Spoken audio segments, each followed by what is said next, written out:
America നാവിക ഉപരോധം തുടർന്നാൽ ഹോർമൂസ് അടയ്ക്കുമെന്ന് മുന്നറിയിപ്പ് നൽകി ഇറാൻ. അമേരിക്ക കരാർ വ്യവസ്ഥകൾ ലംഘിച്ചെന്ന് മിലിറ്ററി കമാൻഡ് പ്രസ്താവനയിൽ പറഞ്ഞു. യുറേനിയം ശേഖരം കൈമാറുമെന്നും ആണവ പദ്ധതി ഉപേക്ഷിക്കുമെന്നുമുള്ള ട്രംപിന്റെ വാദങ്ങളെയെല്ലാം ഇറാൻ തള്ളി. ഇറാൻ പാർലമെന്റ് സ്പീക്കറുടേതാണ് കടുത്ത ഭാഷയിലുള്ള മുന്നറിയിപ്പ്. വിഷയത്തിൽ ഇറാൻ നേതൃത്വത്തിലുള്ള ഭിന്നതയും ഇന്ന് പ്രകടമായി. ബുധനാഴ്ചയ്ക്കുള്ളിൽ ധാരണയിലെത്തിയില്ലെങ്കിൽ ബോംബിംഗ് തുടരുമെന്ന് ട്രംപ് മുന്നറിയിപ്പ് നൽകി. ഇന്നലെ ഹോർമൂസ് തുറക്കുന്നതായി ഇറാൻ വിദേശകാര്യമന്ത്രി അബ്ബാസ് അരാക്ചി എക്സ് പ്ലാറ്റ്ഫോമിൽ നടത്തിയ പ്രഖ്യാപനം ഇറാനിൽ വലിയ ചലനങ്ങൾ സൃഷ്ടിച്ചിരിക്കുകയാണ്. ഏകോപനമില്ലാത്ത പ്രഖ്യാപനമെന്ന് മാധ്യമങ്ങൾ തുറന്നു വിമർശിച്ചു. ഇന്ന് ഇറാൻ ചർച്ചാ സംഘത്തെ നയിക്കുന്ന പാർലമെന്റ് സ്പീക്കർ നിലപാടുകൾ കടുപ്പിച്ചു. അമേരിക്ക ഉപരോധം തുടർന്നാൽ ഹോർമൂസ് തുറക്കില്ല. ട്രംപ് നടത്തിയ 7 അവകാശവാദങ്ങളും തെറ്റ്. ട്രംപ് അവകാശപ്പെട്ട അർത്ഥത്തിൽ യുറേനിയം കൈമാറുന്നതോ ആണവ പദ്ധതി ഉപേക്ഷിക്കുന്നതോ ഇറാൻ നിലവിൽ സമ്മതിച്ചിട്ടില്ലെന്ന് വ്യക്തമാകുന്നു. ഇറാൻ പാർലമെന്റ് സ്പീക്കറും വിദേശകാര്യമന്ത്രിയുമാണ് അമേരിക്കയുമായുള്ള ചർച്ചയെ നയിക്കുന്നത് എന്നതാണ് ശ്രദ്ധേയം. ബുധനാഴ്ചയ്ക്കുള്ളിൽ ധാരണയിലെത്തിയില്ലെങ്കിൽ ബോംബിംഗ് തുടരുമെന്നാണ് ട്രംപ് ആവർത്തിക്കുന്നത്. പരസ്പരം അതിശക്തമായ വിലപേശൽ നടക്കുന്നുണ്ടെന്ന് ചുരുക്കം. യുറേനിയം ശേഖരത്തിന് അമേരിക്ക പണം നൽകിയേക്കും, അതല്ലെങ്കിൽ ഉപരോധങ്ങൾ നീക്കിയേക്കും.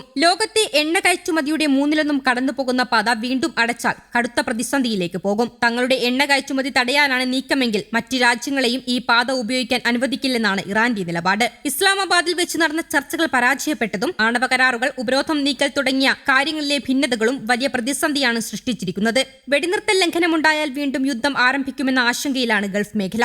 ഇന്നലെ ഹോർമൂസ് തുറക്കുന്നതിന് പിന്നാലെ മണിക്കൂറുകൾക്കുള്ളിൽ നിരവധി കപ്പലുകളാണ് കടലിടുക്ക് കടന്നുപോയത്. ഹോർമൂസ് തുറന്ന തീരുമാനത്തെ വിവിധ രാജ്യങ്ങൾ സ്വാഗതം ചെയ്തിരുന്നു. ആഗോള വിപണിയിൽ മുന്നേറ്റമുണ്ടാകുകയും അസംസ്കൃത എണ്ണവിലയിൽ ഇടിവ് രേഖപ്പെടുത്തുകയും ചെയ്തിരുന്നു. ഇറാനെതിരായ സൈനിക കടന്നുകയറ്റത്തിന് അമേരിക്കയും ഇസ്രായേലും ഉത്തരവാദികളാണെന്നും ഇരു രാജ്യങ്ങളും നടത്തിയ ആക്രമണത്തിന്റെ ഫലമുണ്ടായ നാശനഷ്ടങ്ങളിൽ പരിഹാരം നൽകണമെന്നും ഇറാൻ ചീഫ് ജസ്റ്റിസ് പറഞ്ഞു. മുതിർന്ന ജുഡീഷ്യറി ഉദ്യോഗസ്ഥരുമായി നടത്തിയ കൂടിക്കാഴ്ചയിലാണ് അദ്ദേഹം ഇക്കാര്യം വ്യക്തമാക്കിയത്. അമേരിക്കയെയും ഇസ്രായേലിനെയും അപലപിക്കുന്നതിനുള്ള നിയമപരമായ കാരണങ്ങൾ കൂടിക്കാഴ്ചയിൽ വിശദീകരിച്ചതായാണ് വിവരം. പ്രകോപനമില്ലാതെ ഇറാനെതിരെ നടത്തിയ സൈനിക നീക്കത്തിനിടെ കുട്ടികളെയും സിവിലിയന്മാരെയും കൊലപ്പെടുത്തുകയും ആശുപത്രികൾ, സ്കൂളുകൾ, സർവകലാശാലകൾ, ജനവാസ കേന്ദ്രങ്ങൾ എന്നിവ ആക്രമിക്കുകയും ചെയ്തതിലൂടെ ഇരു രാജ്യങ്ങളും കുറ്റം ചെയ്തിട്ടുണ്ടെന്ന് മൊഹസിനി ആരോപിച്ചു.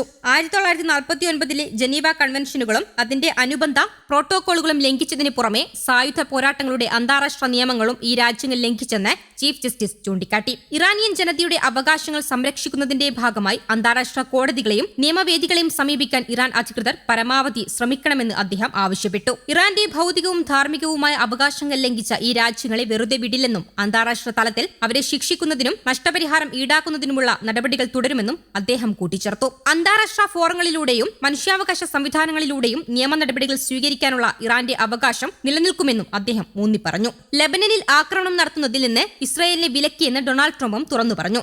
ലെബനനിൽ ഇനി ഇസ്രായേൽ ബോംബ് വർഷിക്കില്ല. ഇറാന്റെ സമ്പുഷ്ടീകരിച്ച യുറേനിയം അമേരിക്കയ്ക്ക് ലഭിക്കും. യുറേനിയം സമ്പുഷ്ടീകരണം നിർത്താൻ ഇറാൻ സമ്മതിച്ചതായും ട്രംപ് അവകാശപ്പെട്ടു. ഹോർമൂസിൽ ഇടപെടാമെന്ന് നാറ്റോ സൈനിക സഖ്യം തന്നെ അറിയിച്ചിട്ടുണ്ടെന്നും എന്നാൽ ആവശ്യമില്ലെന്ന് താൻ മറുപടി നൽകിയെന്നും ട്രംപ് അവകാശപ്പെട്ടു. അതേസമയം ഹോർമൂസ് തുറന്നിട്ടും US നാവിക ഉപരോധം തുടരുന്നത് വെടിനിർത്തൽ ലംഘനമാണെന്ന് ഇറാൻ പ്രതികരിച്ചു. ഹോർമൂസ് വഴി സൈനിക കപ്പലുകൾക്ക് അനുമതി നൽകില്ലെന്നും ഇറാൻ വ്യക്തമാക്കി.